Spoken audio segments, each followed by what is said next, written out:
नमस्कार दोस्तों, मैं हूं नीरज और आप देख रहे हैं सलाम इंडिया न्यूज। दोस्तों, लाइन ऑफ एक्चुअल कंट्रोल यानी कि एलएसी पर मौसम तेजी से बदल रहा है। अगले महीने तक कड़ाके की ठंड यहां पड़ने लगेगी, लेकिन अगर कुछ नहीं बदल रहा है तो वो है केवल चीन और चीन का रुख। भारत चीन का इतिहास देखें तो वह यही दर्शाता है कि चीन हमेशा सिर्फ और सिर्फ शक्ति का ही सम्मान करता आ रहा है। यानी कि जब जब भारतीय सेना ताकतवर थी तो चीन पीछे हटा, और जब भी चीन को मौका मिला तो अपनी मनमानी करने में बिल्कुल बाज भी नहीं आया। कितनी उच्च स्तरीय बैठकें चीन के साथ हो चुकी हैं और हर दौर में भारत ने चीन के साथ बातचीत कर हल निकालने का प्रयास भी किया। लेकिन हर बार चीन जो भी बात करता है उसको देखकर तो लगता है कि अब शायद सब ठीक हो जाएगा, तभी अचानक चीन अपनी बात से पलट जाता है। भारत से बातचीत करते समय चीन के सेना अधिकारी और राजनयिक लोग बोलते कुछ और हैं और उसके उलट एलएसी पर चीन की सेना कुछ और ही करती है।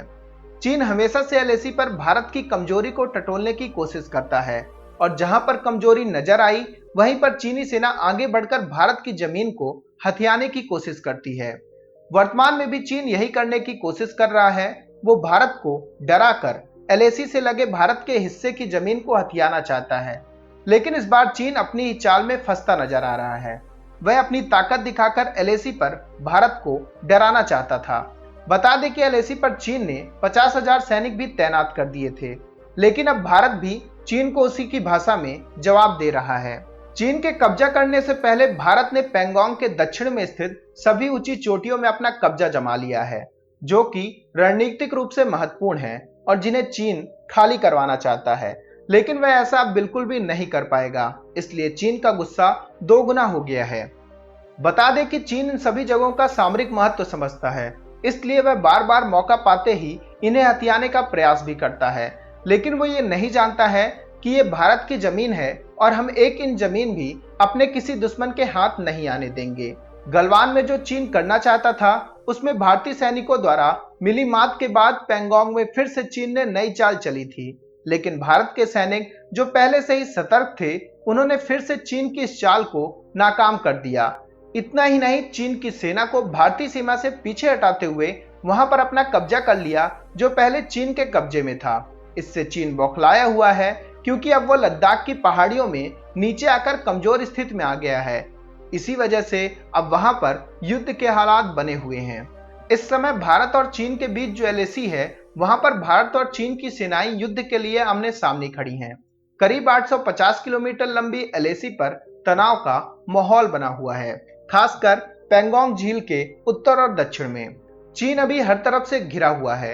दुनिया के लगभग सभी देश आज चीन से नाराज हैं, और इसी बीच वह भारत के साथ सीमा विवाद में उलझा हुआ है और अपने किए गए सारे प्रयासों में विफल होने के बाद अब चीन इस मुद्दे को बातचीत करके हल करने की बात कर रहा है। लेकिन उसके लिए एलएसी से उसे अपनी सेना की मौजूदगी को कम करना होगा, लेकिन वह ऐसा बिल्कुल भी नहीं कर रहा है, जिससे चीन का दोहरा चरित्र साफ देखा जा सकता है और उसकी नीयत पर सवाल उठता है। भारत चीन सीमा का इतिहास भी चीन के दोहरे चरित्र का गवाह रहा है। चीन की हमेशा से ये मंशा रहती है कि वह सामने वाले को डरा धमकाकर अपनी ताकत का प्रदर्शन कर सामने वाले पर एक तरह से इतना मानसिक दबाव बनाए जिससे वह बिना युद्ध लड़े जीत जाए, और अपने कई पड़ोसी देशों के साथ ऐसा करने में वह सफल भी रहा है। लेकिन भारत के साथ वह ऐसा करने में सफल नहीं हो पा रहा है, क्योंकि चीन भारत को कम आंक रहा था। वह भारत को 1962 के समय का भारत समझ रहा था, क्योंकि चीन के तरफ से आई कई बयानों में यह कहा गया है कि चीन भारत के साथ 1962 की घटना फिर से दोहरा सकता है। लेकिन वह अब यह नहीं समझ पाया है कि 21वीं सदी का आज का भारत उससे किसी भी मोर्चे पर कम नहीं है, और अगर वह भारत को किसी भी तरह से नुकसान पहुंचाने की कोई भी कोशिश करता है तो उसका करारा जवाब चीन को जरूर मिलेगा। क्योंकि चीन के 1962 के बाद कई बार पाकिस्तान ने भी भारत से भिड़ने की कोशिश की थी, और इसके साथ क्या हुआ था वो तो चीन भी जानता है।